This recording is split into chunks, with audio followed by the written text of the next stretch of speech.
Today we're happy to have Tony Feng from MIT and the IAS. He will tell us about Iwahori-Whittaker category and geometric Casselman-Shalika. Okay, thanks for the invitation to speak. So I'm first going to discuss a kind of function theoretic story, which we're later going to categorify. So I'm going to set some notation. O will be the ring of integers in a local field characteristic P. K its fraction field, and little k will be, well, let's just say it's going to be coefficients. So some ring of coefficients, and basically the only ones we have in mind are QL, DL, or FL.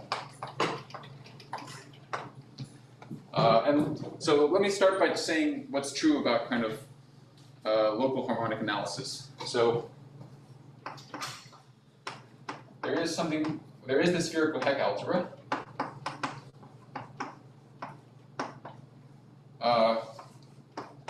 It's going to be denoted H of G. And what this is compactly supported functions on kind of double coset space. G of K mod G of O mod G of O. And it is an algebra under convolution, and one can show it's commutative, although it's not obvious. And to sort of get a sense of the structure of it, we look at what does this double coset space look like according to Cartanian composition. The orbits of G of O acting on G of K mod G of O are of the form G of O T to the lambda G of O for lambda in the dominant coordinates. Okay, so these are the orbits. And so one has a kind of natural basis of this, which is the indicator functions of these double cosets. But from the point of view of Langland's duality, that's not, there's a better basis. So we're not going to be considering this. We're going to be considering a basis which comes from geometrics, from the Satake isomorphism. So that says that this Heck algebra is isomorphic to the Grothendieck ring of the representations of G, of the Langland's dual group G hat. And so in particular, here you have the classes of the irreducible representations, and these correspond to a basis which I'm just going to call H sub lambda. So it's supported on the closure of this thing, but not quite equal to this naive double coset basis. So this is the spherical Heck algebra. The other thing which I want to introduce is something called the Whittaker module.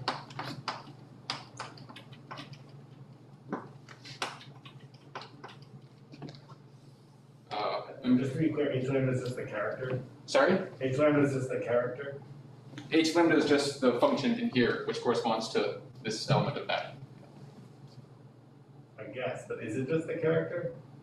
Well, what do you mean by is it the character? I mean, you take the...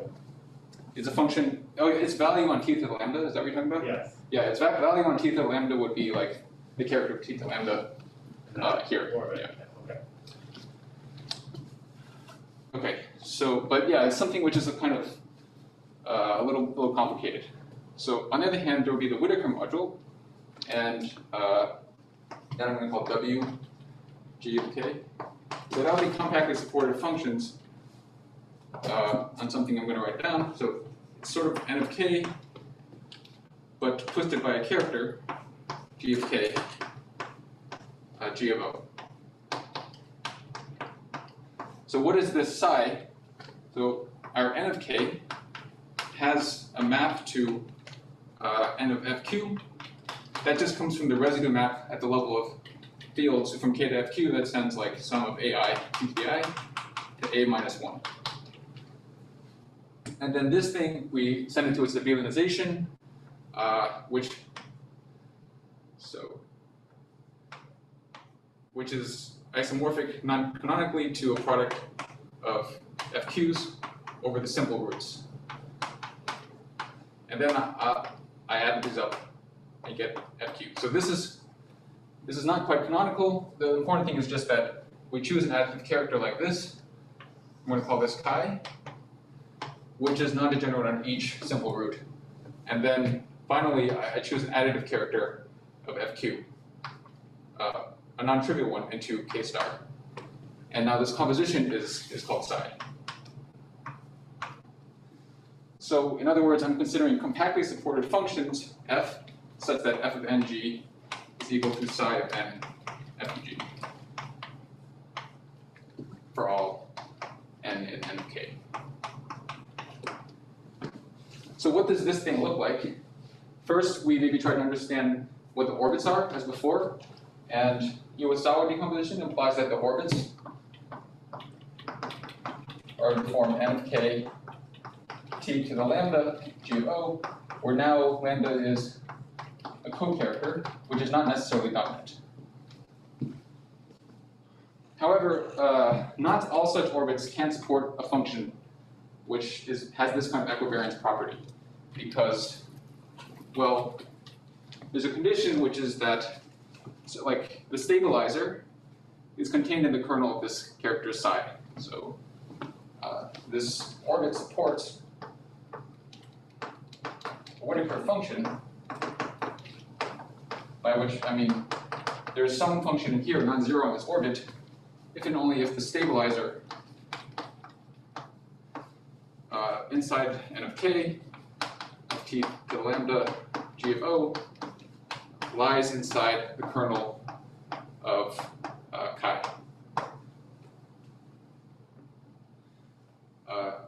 Right, that's because, well, I can specify what the function should be by just specifying it at one point of the orbit.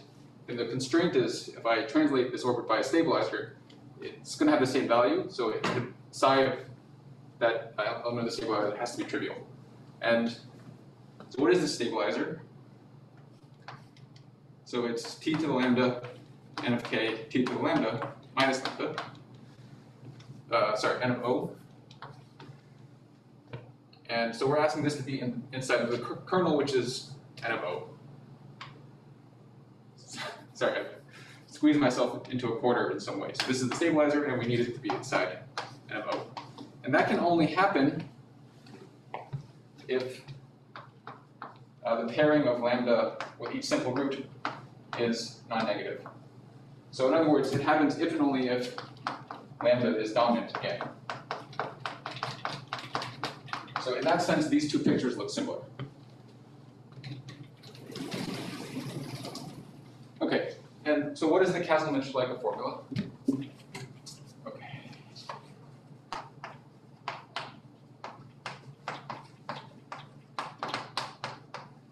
Okay, notice we have an action of the Heck algebra on the Whittaker module by convolution on the right. So we've got, oops.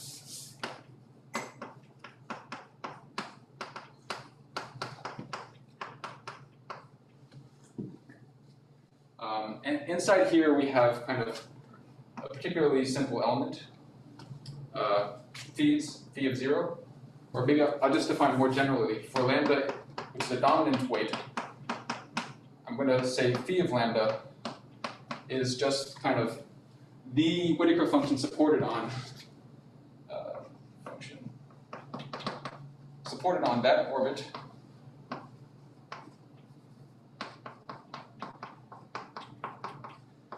And then I can pin it, so this is a one-dimensional space, and I can pin it down by saying that its value at t to the lambda is 1.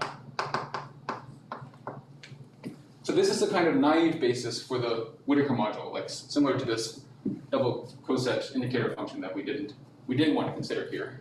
But it's the right thing to consider for the Whittaker thing. Okay, so the statement of Casselman-Shalika is that if I take this phi 0, which is just the delta function at a point, and I convolve with this kind of this basis element, then I get q to the, so some normalization factor times the naive basis element in x by lambda. And in particular we see that this Whittaker module is free of rank 1 over the Heck algebra. So, I mean, or in other words, the action of the Heck algebra on this cyclic vector gives a module theoretic isomorphism between these two things. This is a picture which we want to categorify today. So are there any questions? Can I ask you, I might have missed it, is there any assumption on the psi? Oh, it's non-degenerate. Yeah, sorry, I should have. This is non-degenerate. And I've defined this character chi so that it's non-degenerate. Okay. And I guess kernel of psi is not really N of O, like it contains N of O, but. Kernel of pi, yeah, that's right, sorry. So yeah, this is one of the divergences from the p-adic case. If you're working over a QP, you define the analogous Whittaker function, it would be exactly NZ. But this is a... The inclusion's the other way, I guess, but... Yeah, sorry. Okay, so what did I say? I said we wanted to categorify this, which is a very strong thing. And well, we already sort of know what to start doing. We replace variable Heck algebra with the category of perverse sheaths on the affine Ross binding, which is equivariant with respect to this arc group. And we know by geometric syntactic that this fellow is isomorphic to rep G hat, representation of the Langlands globe. So, okay, now what about this thing here? Well, the instinct would be that one wants to write down something like this.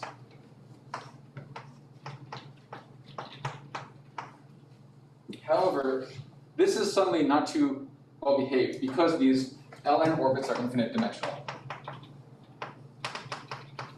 So it's certainly doesn't fall under the kind of usual theory how to define perverse sheaths and such a thing. So we're not going to consider that thing. We're going to consider something else called the Iwahori-Whittaker model. So maybe I should start defining what. So the Iwahori subgroup. This is a subgroup of this R group consisting of matrices which reduce modulo the element T to the Borel subgroup. So, for example, for let's see, PGL2, I'd be looking at matrices A, B, C, and D in this R group, which are congruent to something upper triangular mod T. And actually, we're going to be considering the something slightly smaller, the pro-unipotent radical. Which is these ABCDs, which are congruent to the unipotent radical mod T.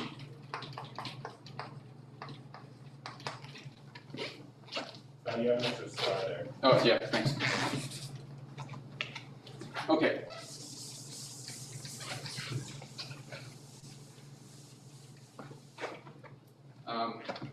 So what I want to do next is just quickly remind you how to take care of these kinds of equivariant conditions sheaf theoretically.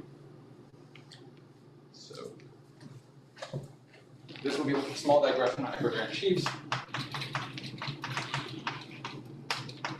So basically the situation we're imagining is that there's a group, algebraic group, acting on some sort of X, and we want to define the sheaf theoretic analog of functions on X which are transforming equivariantly with respect to a character H. So first we have to say kind of what's the analog, the sheaf version of a character. It's called a character sheaf. Is a rank 1 local system L on H such that for the multiplication maps you have an isomorphism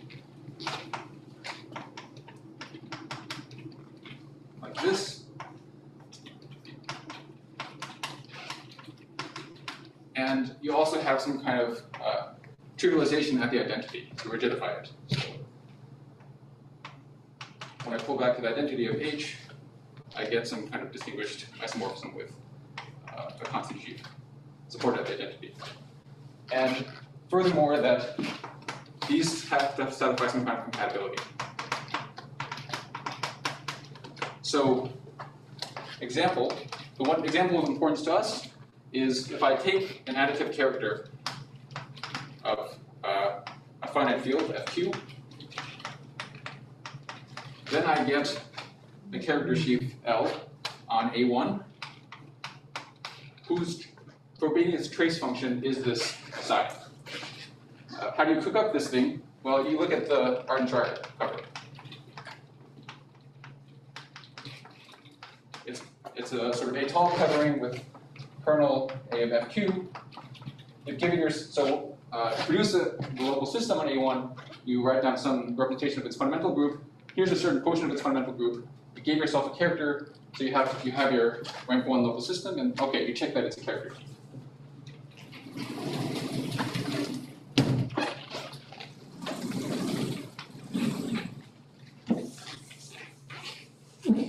So L is a character sheet on A1.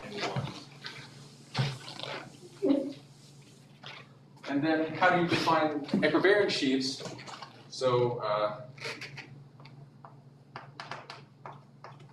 that would be, well, some sheaf on A1, or an X in this case, such that for the action map,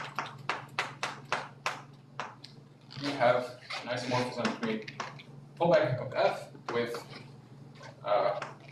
L. I'm going to forget the projection. So there's this is the pullback of L from H tensor with F plus co-cycle conditions. Also, yeah, these involve compatibility with the unit. So similarly, one could sort of put perverse here. So this would be the definition of an equivariant sheaf or an equivariant perverse sheaf. But one thing I want to emphasize is that kind of when you go to the derived category, the notion of equivariant complex, then a priori it becomes complicated in the way that, well, that we saw that the equivariant derived category becomes complicated. I mean, in fact, when L is the trivial character sheaf, the derived theory will specialize to the equivariant derived category we have been considering. So I want to say that the equivariant derived category, okay, so this leads to some kind of category of perverse, equivariant perverse sheaves, but the equivariant derived category would a priori be subtler. And one way to say that is that in this part, the notion of equivariance is kind of a condition, whereas in the derived category, a priori, it's like an additional structure. So one needs to give not only one co-cycle condition, but kind of infinite, in principle, an infinite coherent homotopy of such. However,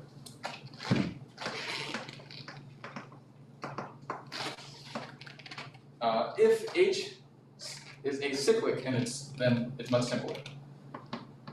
So H being acyclic means that the cohomology of H with coefficients in K is just K, and degree 0. Then in this case, this equivariant derived category is a full subcategory of the usual derived category.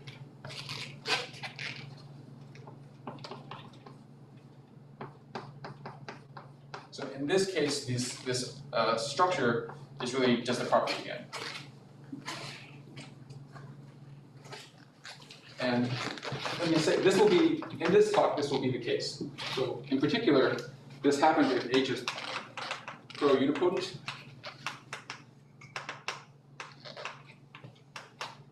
And furthermore, if furthermore, the action of H is pretty nice. So if the H orbits are finite or locally finite, so that they induce an actual stratification of X, then it's true that the derived category of the equivariant perverse objects map isomorphically to the equivariant derived category. So locally around the point there are finitely many orbits that you test? So when I say this, what I mean is we'll be considering in-schemes, and they're colimits, and on each thing is finitely many.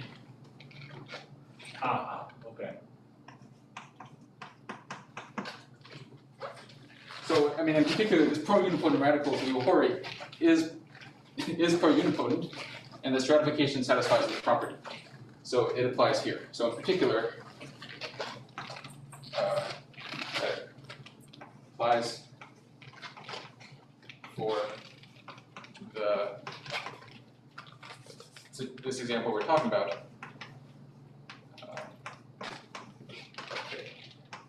Sorry, and so I have to specify like what is the character sheaf I'm taking in this case. Let me do that.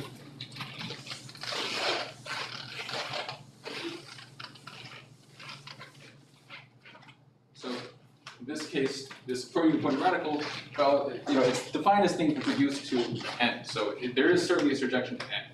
And then, okay, now it's erased. But we can just upgrade everything I wrote before to at the level of schemes. And what we do is we take this ardent trier sheaf on GA and we pull it back to here, a non-trivial ardent trier sheaf. So let's call this character chi, and let's take L side to be chi upper star of the ardent trier sheaf associated to psi.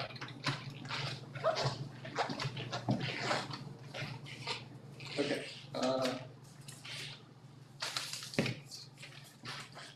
Yeah, and so just as to say, so I'm defining the Iwahori-Whittaker perverse sheaves on the Grassmannian to be exactly this.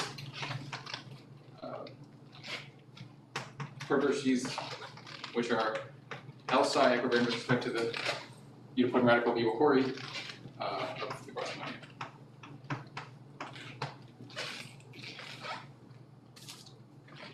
Okay, and so to get a sense of what this category looks like, let's first look at the orbits of IU. So certainly an improvement of this thing over this Whittaker thing is that now the orbits are sort of obviously finite dimensional. I mean, they're already contained inside this thing where we know the orbits are finite dimensional. And what do they look like? So the orbits are IU of theta lambda times L plus G for lambda co-weight.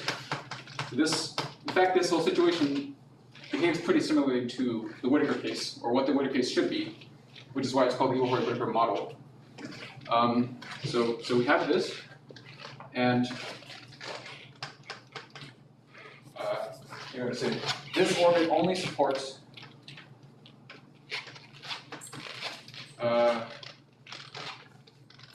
Iwahori-Whittaker equivariant sheaf if lambda is strictly dominant. So it's pairing with every simple root is not just non-negative, but it's actually positive. So this you can check by a similar computation as before. The only question is the stabilizer contained in the kernel of chi or not? And this is exactly what's contained in the kernel of chi.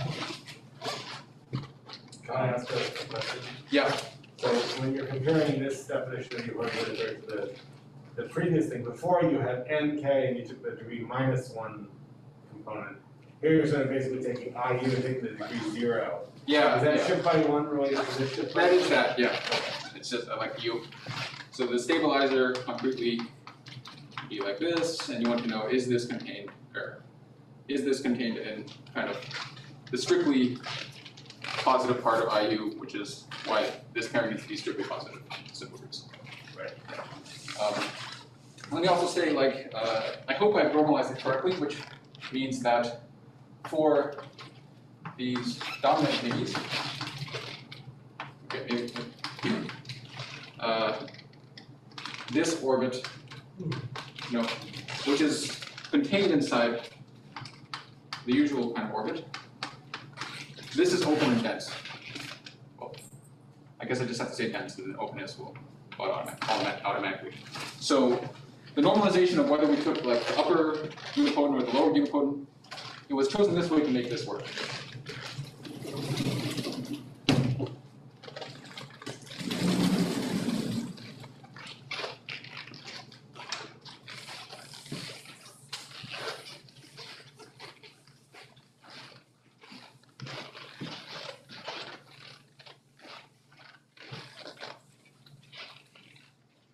so now let's define some sheaths. So I'm going to let x lambda be in this orbit, which supports a hyperbaric sheath, so it's orbit of t to the lambda. Oh, it's going to call it this for strictly dominant lambda. And I'm going to let j sub lambda be the inclusion inside the cross line. So now I'm going to define a delta lambda to be the street extension of the kind of rank 1 thingy, the rank 1 equivariant sheath, which is supported on this orbit.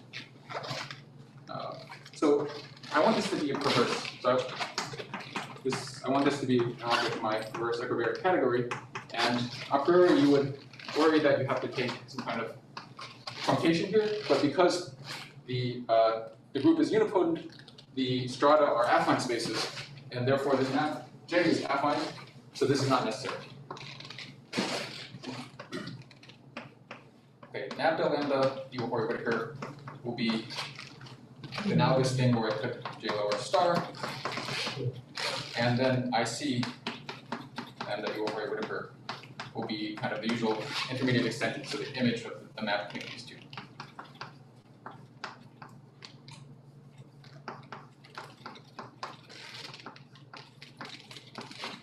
Okay, so this notation was chosen to be suggestive. It's suggestive of the following proposition, which is that this category with these standard and co-standard and simple objects is highest weight. So remind me what you're pushing forward? So yeah, there's a unique rank 1 equivariant sheath on this orbit. Okay. Just like in the function theory case, there's a unique thing, and I'm pushing it forward to the Grassmannian. So that is easy to accept. Sorry? That unique rank. Yeah. Okay, is highest weight. You know, with these standards and co-standards and so on. Let me just take time. Okay, let me just save the sketch and then I'll take a pause for a break. So the sketch is that, well, whatever this means, there's a long list of axioms, but the most significant one is a computation of x. That's the sort of the hardest one to check. And in principle, that would require computing inside an equivariant derived category, which could be hard. But by what we said earlier, it's actually enough to compute inside the kind of ordinary derived category of the Grassmannian. And there you play with the kind of usual adjunctions and so on. And it's all fairly easy, except that for certain x vanishing, you also want to use the fact that the strata themselves are simple, they're affine spaces, and so call multivations. So we're using this fact, plus that the strata are affine spaces.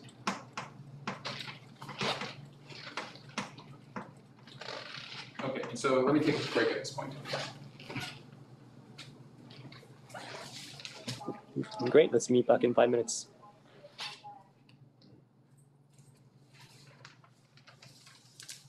A speaker attached to his shoes.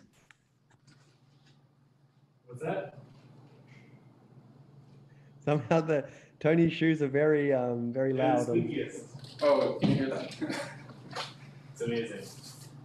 Yeah, feel free to walk around in your socks. Okay, Little stuff. I will do it, yeah. My shoes are up, I'm telling you.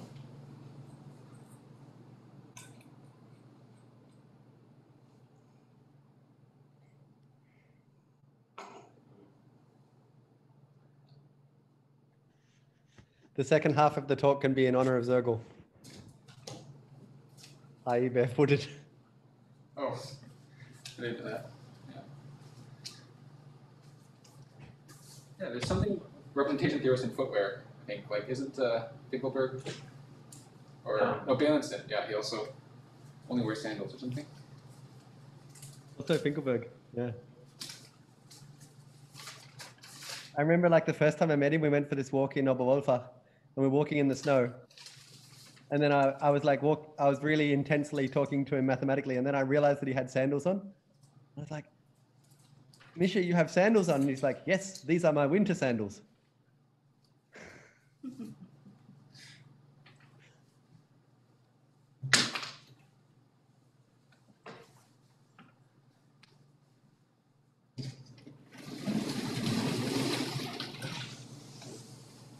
Tony, can I ask, when you when you do this construction, you're going through like essentially a finite group, right? Like the character sheath is pulled back to a finite quotient. Is that what you're talking about? Yeah, I'm just wondering, like, can you, like, I mean, somehow this parallels a construction which is like another construction. It feels very familiar to like the Gelfand-Grave construction for finite groups. I'm just wondering what happens if you like, can you like pull something back from the finite case to see something finite inside this Iwahori-Whittaker model? Okay, I don't know what this Gelfand-Grave thing is. I mean, but in this case, we are pulling back a finite quotient. Does someone who knows what this Gelfand-Grave thing want to chime in?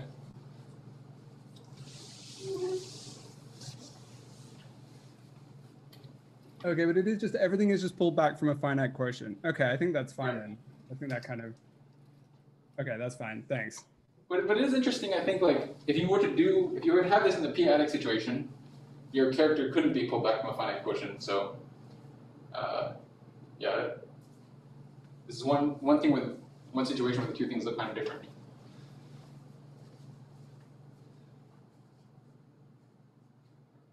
Yeah, I don't know if you're going to say this, but is there a compatibility between the highest weight structure on this module and the highest weight structure on this Where that is going to be, yes. The intention was to say something about that. Okay. I mean, the theorem at the end will be that there's an isomorphism, and in particular, it takes the highest weight structure to the highest weight structure. But yeah, that's a good point. So whatever monoidal structure, right? But yeah, this thing is only a module category, so.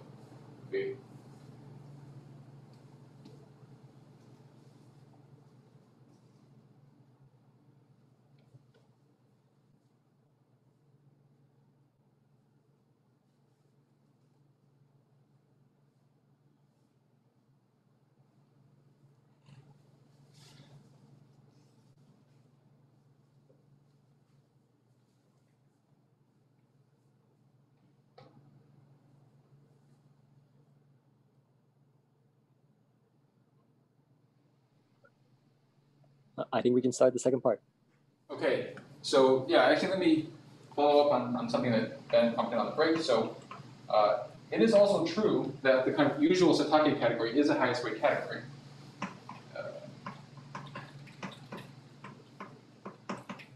It is also highest weight.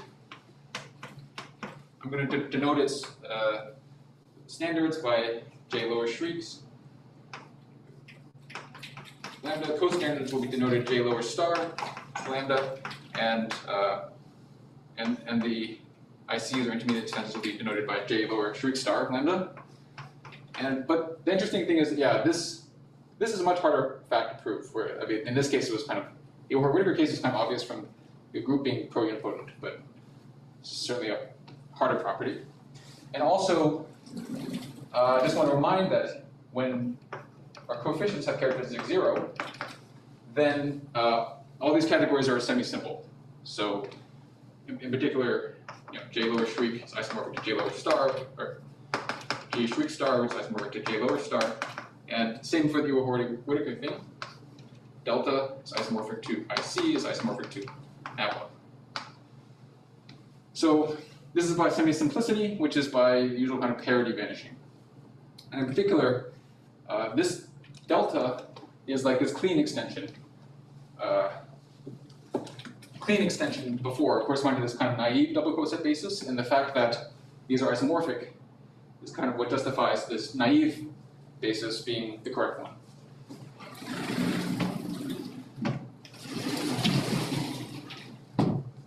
Okay, so as before, well, this Satake category is monoidal. This Iwahori-Whittaker category is not monoidal, but there's a convolution action of one on the other. So the Satake category, or just write it this way, Iwahori-Whittaker category gets an action of the Satake category. Now, I'm going to do something to simplify the rest of the talk, to simplify the notation, which is to assume that G is adjoint from now on. That lets me, well, so then the dual group is simply connected, so it's rho hat of the dual group, half some of the positive roots for the dual group can be regarded as a co-weight of G. And this is a sort of minimal strictly dominant element in the co-weight lattice. So I had promised that this Iwahori-Whittaker category should be kind of like a model for the Whittaker category, and but I also said that Iwahori-Whittaker category only supports orbits which are kind of strictly dominant. Whoops. Whereas the Whittaker category supported orbits which are like all the dominant orbits. And the idea would be that this little rho hat will be kind of a shift which makes this cone look like this cone. So, in particular, if I act on, so I should call this a proposition. In particular, the thing supported on this row check is supposed to be the cyclic vector. So I'm going to consider the action. Oh, this would also work with, sorry, a priori it's just the equivariant derived category which acts. So I'm going to define a functor from equivariant derived category to sort of equivariant derived Iwahori-Whittaker category by acting on this particular thing, sending f to, what did I call it, IC, row check, involved with f. That's a definition, but the claim is that this preserves perverse T structures.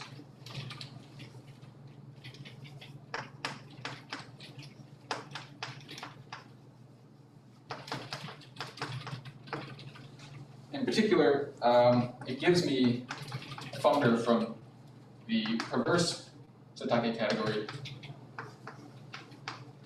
to the perverse Iwahori-Whittaker category. And yeah, the punchline of the talk, so the main theorem, which is due to, this is a hard part. So there was a Bezir-Kravnikov gate story, Yerkovich, Riesch, and Ryder, that this is an equivalence.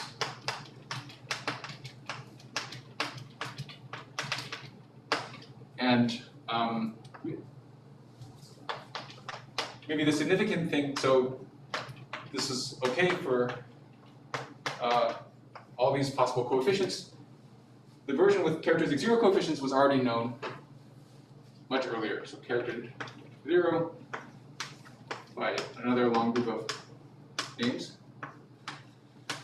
And so for us, the emphasis of the talk is really extending to this positive characteristic case, which I think will be like a key ingredient in some future talks in this seminar. And one thing which is sort of important about this is that, okay, like you might say, well, we had the Satake category already, now we've got something equivalent to it, what's the big deal? But as I was saying, this gives a kind of geometric model of the derived category representations that we had.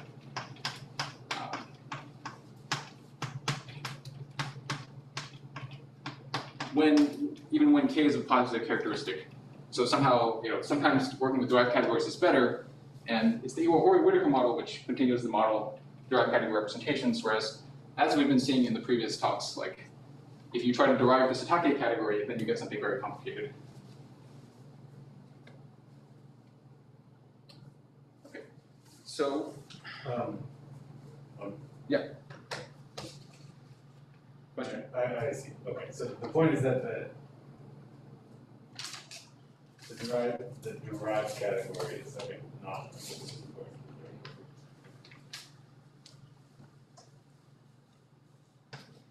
Okay, so let me just give a quick sketch of the proof of the proposition. I mean, the main input is the fact that you can compute convolution, at least on these perverse categories, in a different way by so-called fusion. So it's the fact that fusion equals convolution. And what is fusion? Fusion means nearby cycles, a certain nearby cycles construction. And nearby cycles, at least appropriately normalized, always preserve its perversity. So in fact, it's true that you don't even need to put Iwahori-Whittaker. If you take a equivariant perverse sheath, Satake sheath, you can just convolve it with any perverse sheath of the Grassmannian, and it will continue to be perverse. So this is gate story.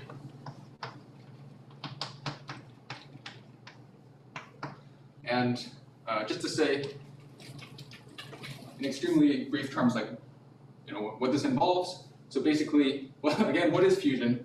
So you write down, you pick a curve x, and you write down a certain degeneration from Gurji times Gurji to Gurji. So this is a valence and Drinfeld-Grassmannian.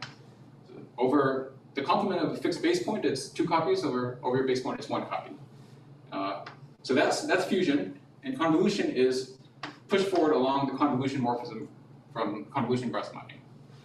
And what you do is you construct a kind of even bigger family, which interpolates between these two. So it degenerates from Gurji times Gurji to this convolution thing.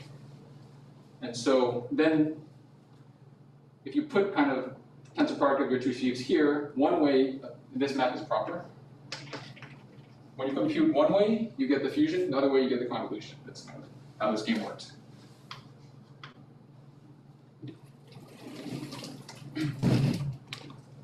Okay, are there any questions?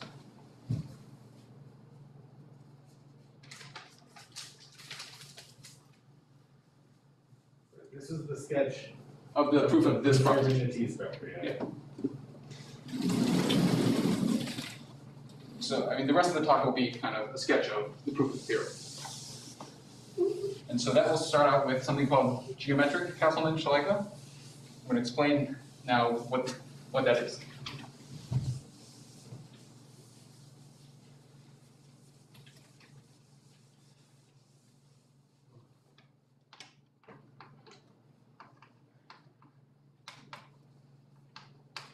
So first of all, what was Casselman-Shalika again? So it was the statement that I take this kind of naive basis for the Whittaker module.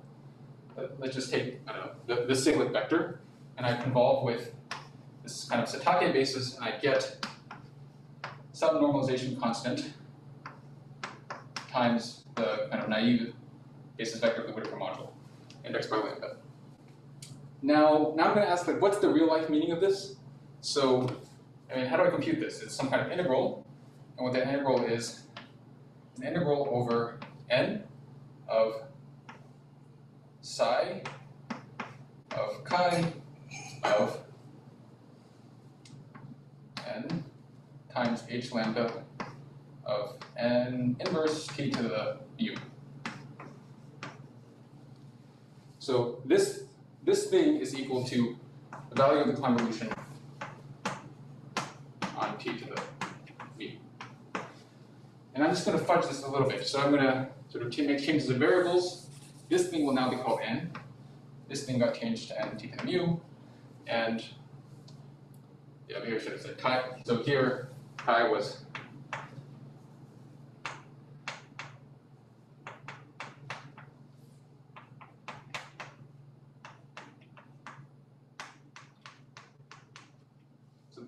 this kind of character. Okay, so in the middle of my change of variables,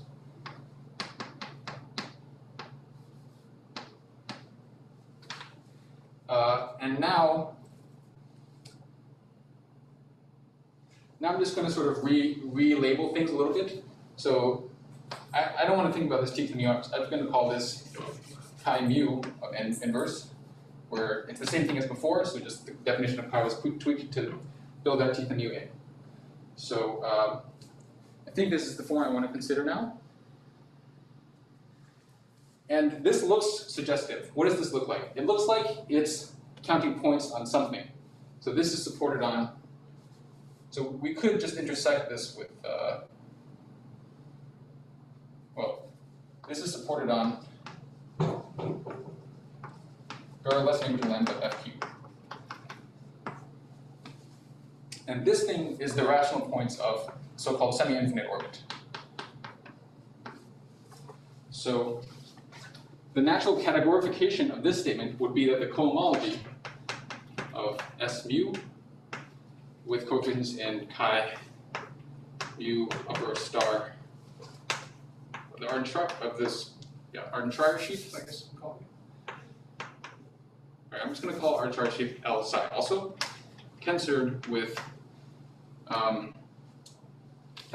the IC sheath, so that's L is denoted J lower sheath star of lambda,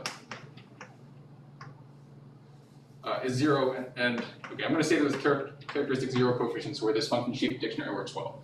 So sorry, that was a little bit complicated, but basically I rewrote this condition. I tweak around the integrand, and then it changes the character. Okay, it's still generic. Delete this. And the point was, I get something which looks like an attempt to count points on a variety with some kind of weight, where the weight has is obviously the trace of forbiddeness on some sheath. So the claim is by Lefschetz, Grothendieck-Lefschetz, the trace of forbiddeness on this thing is that thing. And therefore, it's natural to guess that this cohomology group is QL 2 rho mu, right, sorry. 2 rho mu plus lambda if mu equals lambda and star equals the thing with the correct weight. So I think it's like this, and 0 otherwise. This is the thing whose trace looks like the answer, which it's supposed to be.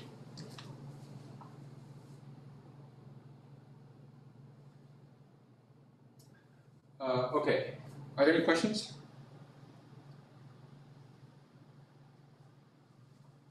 So maybe I should.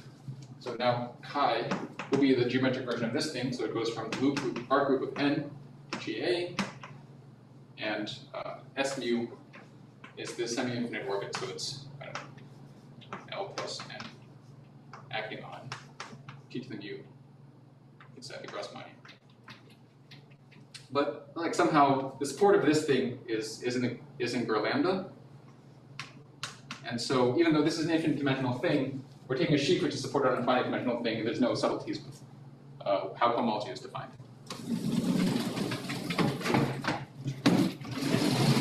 So this is called the geometric Casselman-Shalika formula.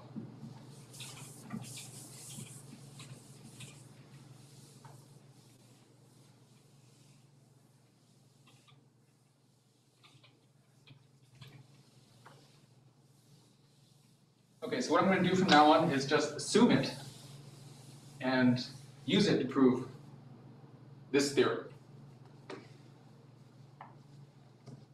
And somehow the point is like, well, I've assumed something in characteristic 0, which is like kind of been okay for a while. And what I'm going to get to is a certain statement in characteristic L.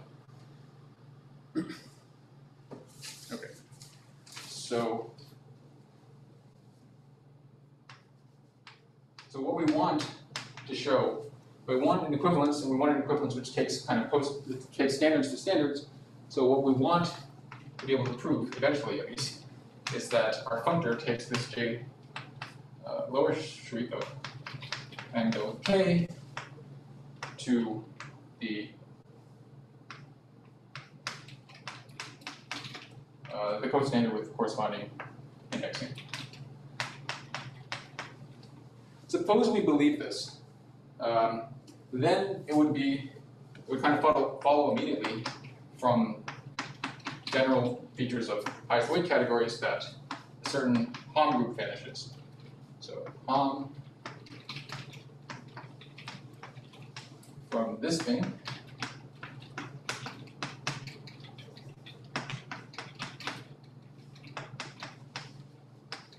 to the costandard.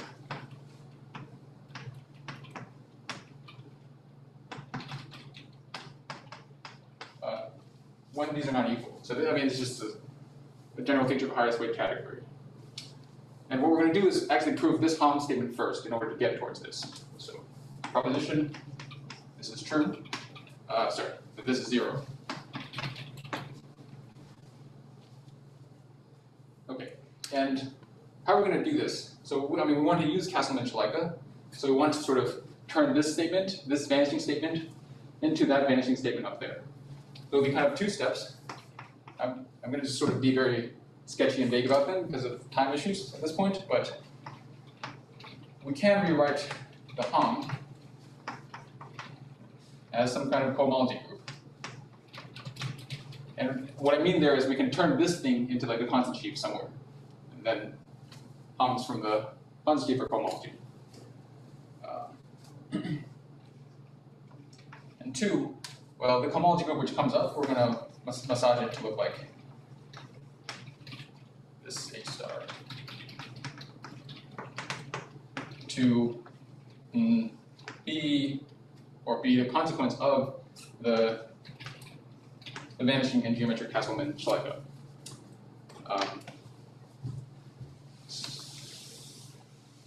So the details of this calculation are a little bit messy.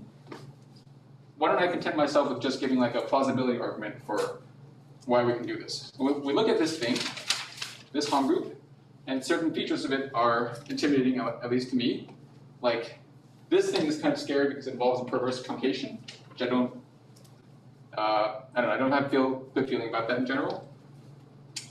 So I'd like to get rid of that. And the observation is, remember we used that this phi 0 was part of a t-exact functor on derived categories phi. So the exactness of phi plus the right exactness of this lower shriek allow to replace this thingy with just the kind of lower shriek version. So show that this Hom is the same as some kind of Hom between phi of j lower shriek, j lambda lower shriek constant sheaf to this other fellow. And a priori, this other fellow is scary for the same reason, because it maybe should involve a perverse truncation. But remember I said, like, in this case, the maps are fine. There's no perverse truncation. So actually, this thing is itself just some kind of j lower star in the derived category. So we've gotten a little bit closer to this. So let me just say, like, after some work, a little bit of manipulation, you can write this as by adjunction. No, you can write this as, well, you just move this lower shriek to the other side, so it's like constant now, but then there's some kind of, I'm going to call this a prime. There's some kind of lower shriek, upper shriek, lower star, and then this is cohomology with coefficients in upper shriek, but that's dual to compactly supported cohomology with coefficients in some kind of upper star. So I'm being more and more vague about this. But okay, that's at least what this kind of thing looks like. So yeah, similarly, one has to massage this slightly using that characteristic 0. This shriek star is actually the same as a shriek, or whatever.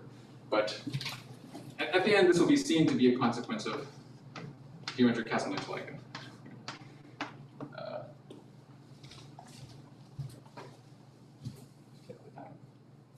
Okay.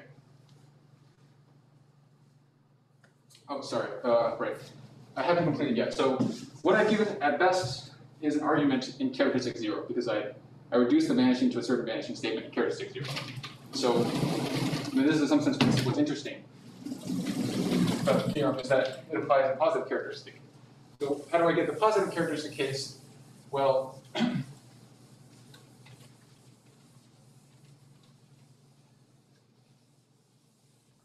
so there's one additional detail which comes out in this proof, in the computation, which is that the cohomology group, if you end up doing this computation, this is in the top degree. Or let me just say, actually, it's less than or equal to the top degree. twice top degree, which means twice the dimension. Okay, so what goes in here is some kind of x, and it'll be less than this. So if it's less than this, then it doesn't matter what coefficients you are.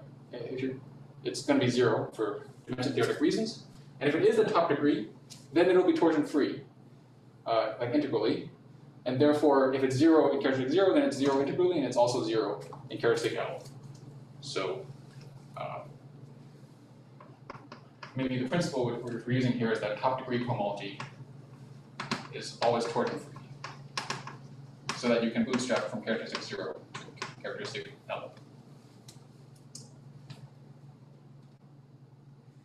Okay, so finally, I'm going to sort of sketch the end of the proof of the theorem.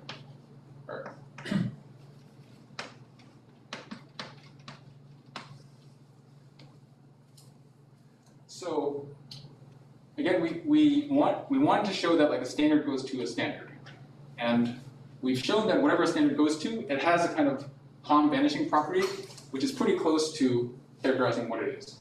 So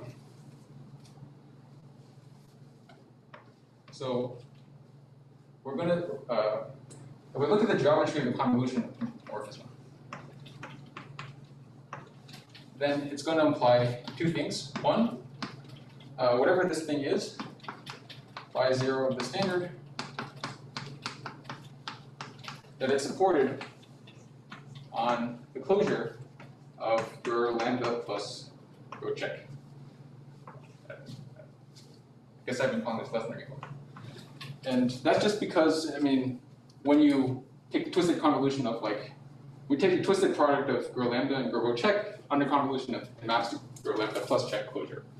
So you have that, and its restriction, this restriction of this thing to this kind of open piece, x lambda plus rho check, is, I mean, it's sort of a rank 1 local system.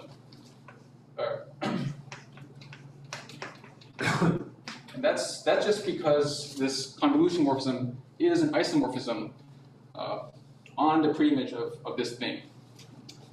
This because this is the open cell in the codomain. So given these two facts, one gets formally, by adjunction, a map between the two things we want to argue. What was this called again?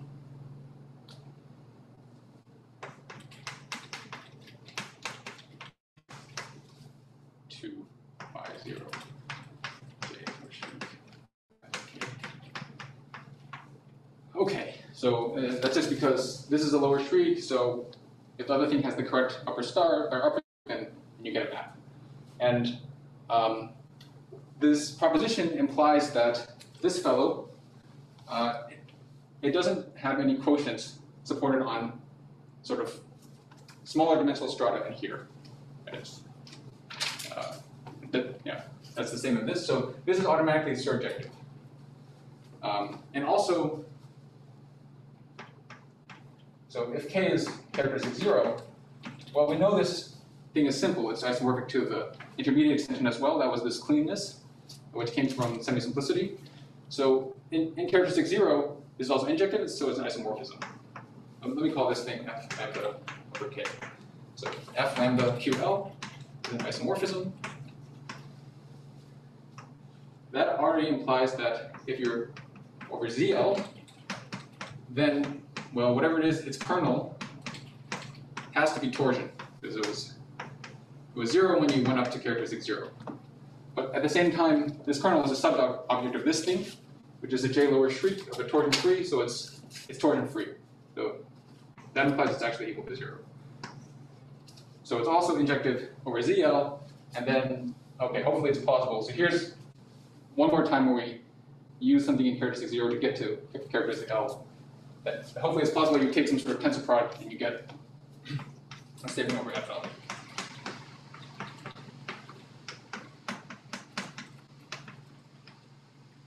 Okay, so now that we have this, we're in really good shape. Let me just wrap up in 1 minute. You've figured out that the standards map to standards And then by Verdi duality, you will get for free that the co-standards map isomorphically to co-standards.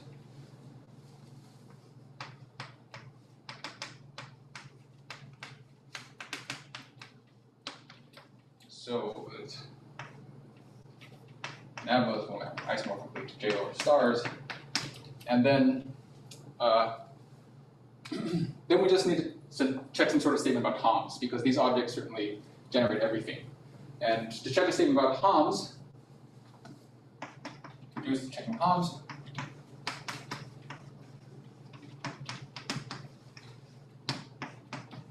And here we kind of invoke the fact that we know both sides are highest weight categories again, so that, I mean, these standard co-standards are some sort of particularly nice, like, semi-orthonormal basis of the category with respect to HOMs. And so this is some sort of formal consequence.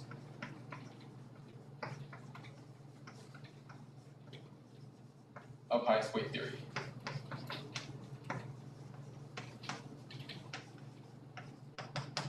Okay, so I'm out of time. Let me stop there. Thanks for listening.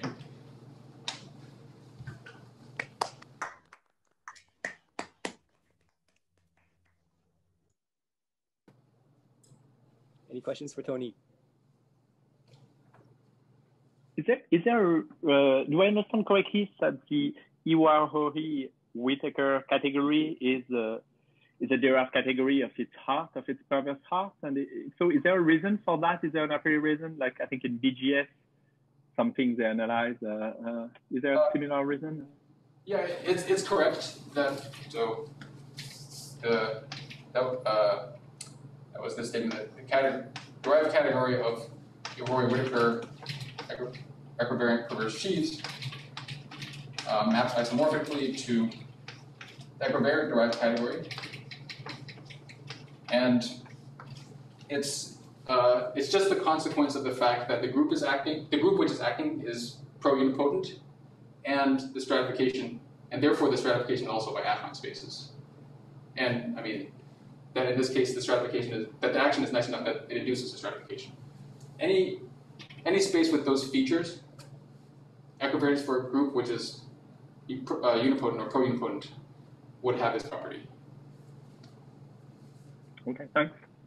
So to make sure I understand this, so in the characteristic zero setting, that means that there's no higher x between these corresponding Iwahori-Whittaker things, unlike the case of geometric Shataka where there are higher x. Yes, that is correct. And I mean, a sort of simple example is like, in geometric Shataka, you take like the skyscraper sheath, and its equivariant with respect to G of O, and so the x should be the equivariant homology of this. But in the Iwahori-Whittaker case, this becomes a unipotent group, and so it doesn't have any homology. So that all the higher homology stuff. All higher homology is zero.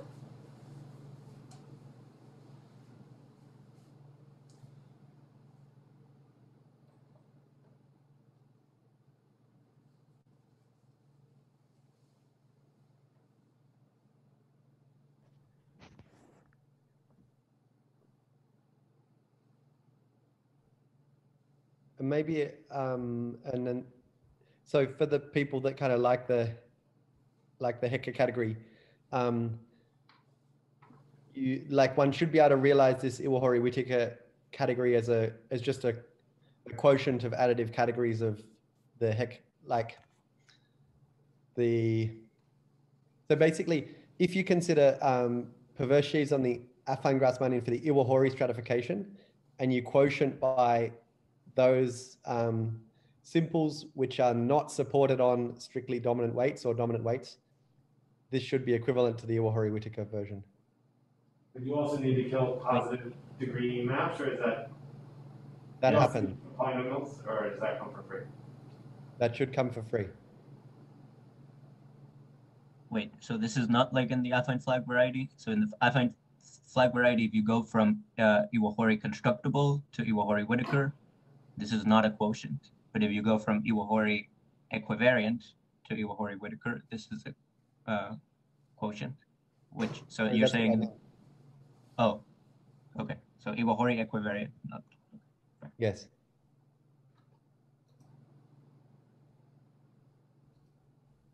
So do Frobenius and Steinberg have they any role to play in there, or? I can comment if you want, Tony. Oh, I didn't know this was still working me. Yeah, please comment. So there's this. This is very parallel to Torger's question an hour ago. So there's this Finkelberg-Merkovich conjecture that tells us that basically blocks of rep G should be certain categories of perverse sheaths on the Affine-Grassmannian. So for example, the principal block should be Iwahori constructible perverse sheaths on the Affine-Grassmannian. And the other extreme of that is that the block of P-1 row should correspond to Iwahori-Whittaker sheaves on the Affine-Grassmannian. So this tells you kind of two things. So it tells you, so there's Tony's talk, which tells you that the whole category of representations is equivalent to Iwahori-Whittaker sheaves on the Affine-Grassmannian. And then we have Finkelberg-Merkovich that tells us that this block of P-1 row should correspond to Iwahori-Whittaker sheaves on the Affine-Grassmannian. And basically the relation between these two descriptions should be exactly Frobenius twist tensor Steinberg. So that then I can ask the question that I read, I don't know,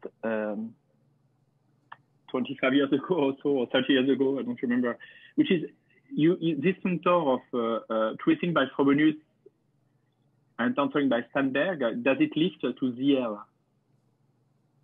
To ZP. I mean, if you take your group over ZP and ZP representations, you could ask, I mean, you know, Frobenius doesn't live, whatever, but you could ask if that functor, very nice functor, if it lifts. So maybe the geometry shows that maybe it does, or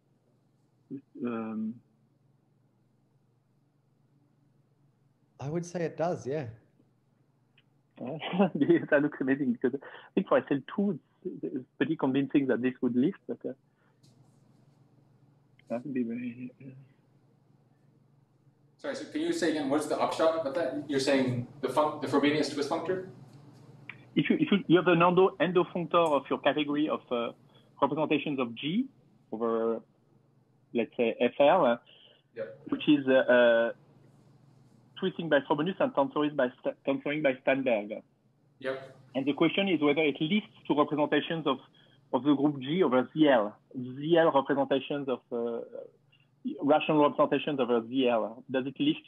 Does that lift over ZL? I mean, does that lift to a functor between categories of ZL representations of G of ZL?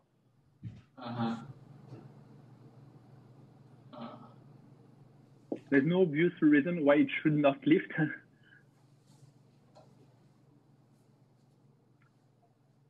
And so with those geometrical descriptions that Georgie just explained, maybe that's.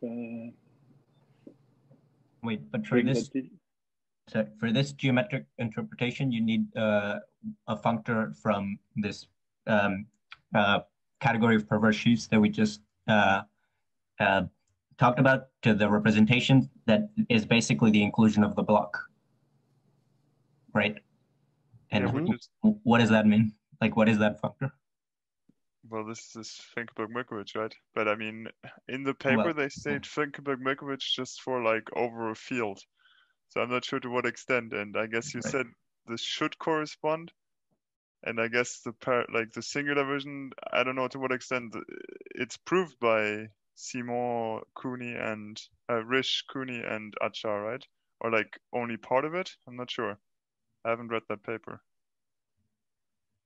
But sorry, can I just ask, so when you say ZL, you actually mean like big vectors of FL bar? Because the Frobenius twist, I guess it's not interesting over FL itself. You have to go to FL bar. Is that right? Well, it's interesting over FL if you look at group schemes. So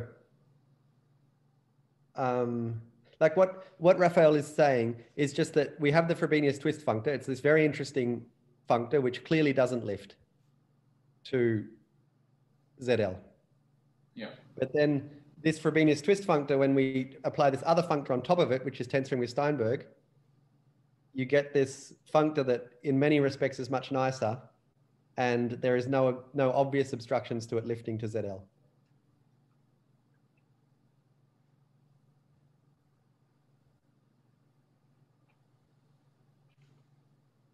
But to come back to this, I mean, in order to use the geometry, we would have to have kind of like Finkelberg-Merkowitz over ZL, right? Yeah, that's sort of my question. I mean, I think that possibly one can get it more easily via Smith theory, actually. You know, like, yeah, anyway, but we can discuss this, but it looks, I mean, I'm not saying that it, that this is it's a fact that it lifts, but I'm just saying that it looks very plausible that one could deduce that it lifts from this stuff.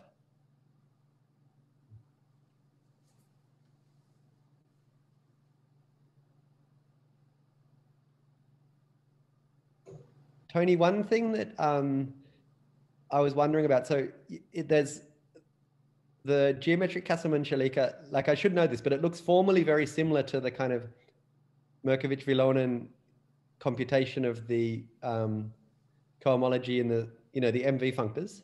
Oh yeah, right. Mm-hmm. And can you comment on the relation?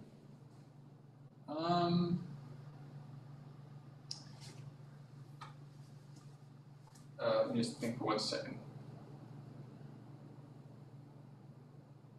So it does look formally similar. I don't know if there's a. So I sort of had this question as well, but one way, what I decided was there is a way in which it doesn't look similar, which is that it's kind of like only seeing. Sorry. So the statement was like.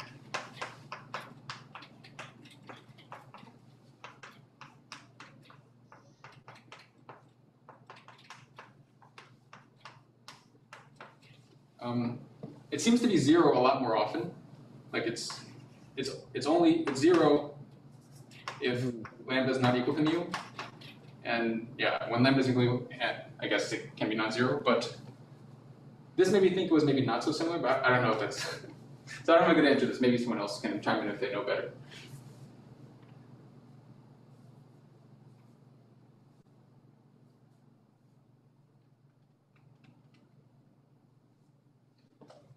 Yeah, I guess the function theoretically, what you're saying is somehow that like this Whittaker module, the action on the Whittaker module looks kind of formally similar to the action on the Setapi transform, which is obtained by acting on these principal series things, or in other words, these MB cycles. So probably one is using that in order to prove this ordinary Casselman-Shalika.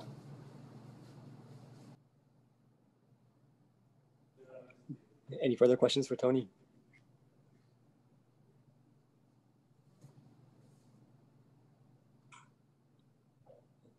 If not, let's thank him again.